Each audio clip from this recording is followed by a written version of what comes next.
Bismillahirrahmanirrahim. Assalamualaikum warahmatullahi wabarakatuh.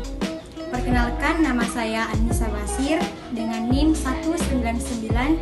19961420022. Pada kali ini izinkan saya membawakan materi mengenai teori perdagangan internasional. Dalam teori ini, teori absolute advantage oleh Adam Smith. Adapun poin pertama yaitu mengenai pengertian, di mana teori keunggulan mutlak atau teori keunggulan absolut merupakan teori yang dikemukakan oleh Adam Smith yang menjelaskan tentang keunggulan suatu negara terhadap negara lain secara mutlak dalam hal produksi. Sekitar abad 18, teori merkantilisme mulai berakhir seiring dengan memunculnya teori baru, yaitu teori keunggulan mutlak atau absolute advantage theory, di mana teori keunggulan mutlak ini merupakan teori yang kedua yang mendasari perdagangan internasional.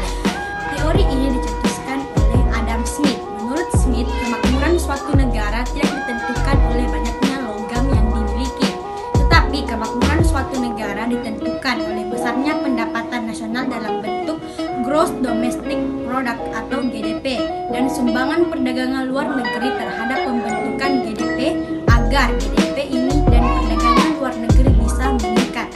Maka pemerintah harus mengurangi campur tangannya sehingga tercipta perdagangan bebas. Dengan adanya perdagangan bebas akan memicu persaingan yang semakin ketat. Selanjutnya yaitu poin kedua dalam teori keunggulan mutlak, di mana Adam Smith menemukan manfaat perdagangan internasional melalui keunggulan dalam pembagian kerja. Teori keunggulan absolut dikembangkan berdasarkan doktrin pembagian kerja. Dalam teori keunggulan mutlak, suatu negara akan menanggulangi negara lain secara mutlak dalam produksi barang jika mampu menghasilkan barang dengan biaya produksi yang lebih murah. Keunggulan mutlak juga dapat diperoleh oleh suatu negara jika mampu menukarkan barang dari negara lain yang diproduksi dalam negara yang hanya memberi laba sedikit dan memerlukan biaya yang lebih mahal. Selain itu, suatu negara dapat disebut memiliki keunggulan mutlak dari negara lain jika negara tersebut memproduksi barang atau jasa yang tidak dapat diproduksi oleh negara lain. Misalnya yaitu Indonesia mampu menghasilkan batik, sedangkan Jepang mampu menghasilkan bumi. Adapun poin ketiga yaitu teori keunggulan mutlak didasarkan pada beberapa asumsi pokok antara lain. Yang pertama, faktor produksi yang digunakan hanya tenaga kerja saja. Yang kedua, kualitas barang yang diproduksi kedua negara sama. Dan yang ketiga, pertukaran dilakukan secara barter atau tanpa uang. Dan yang keempat, biaya transport ditiadakan. Teori keunggulan mutlak berkembang hingga ke pemikiran ekonomi internasional. Aspek yang menerima teori keunggulan mutlak adalah pembagian kerja, spesialis produk, dan efisiensi produk dalam ekonomi internasional. Pembagian kerja berkaitan dengan jumlah waktu bekerja dalam kegiatan produksi.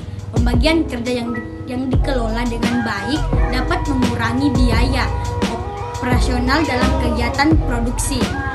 Penghematan biaya akan menambah keuntungan pada penjualan produk. Kondisi ini menyebabkan keunggulan mutlak dari segi penjualan barang dan biaya produksi. Kondisi ini menyebabkan keunggulan mutlak dari segi penjualan barang dan biaya produksi.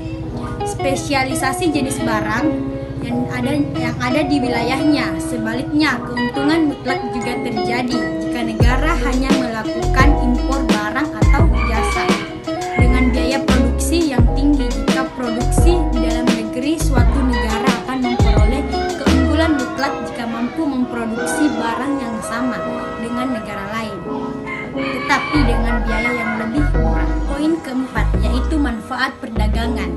Menurut teori klasik Adam Smith, suatu negara akan memperoleh manfaat perdagangan internasional atau gain from trade dan meningkatkan kemakmuran bila yang pertama terdapat free trade atau perdagangan bebas, dan yang kedua melakukan spesialisasi berdasarkan keunggulan absolut atau absolute advantage yang dimilikinya. Selanjutnya yaitu teman-teman dapat melihat pada gambar di bawah ini ada absolute advantage theory atau teori keunggulan mutlak oleh Adam Smith, di mana kita melihat sini ada perbandingan dua negara yaitu Indonesia dan Cina, di mana Indonesia ini lebih unggul memproduksi teh ketimbang dengan sutra. Begitupun dengan sebaliknya, di Cina sutra lebih unggul ketimbang dengan teh.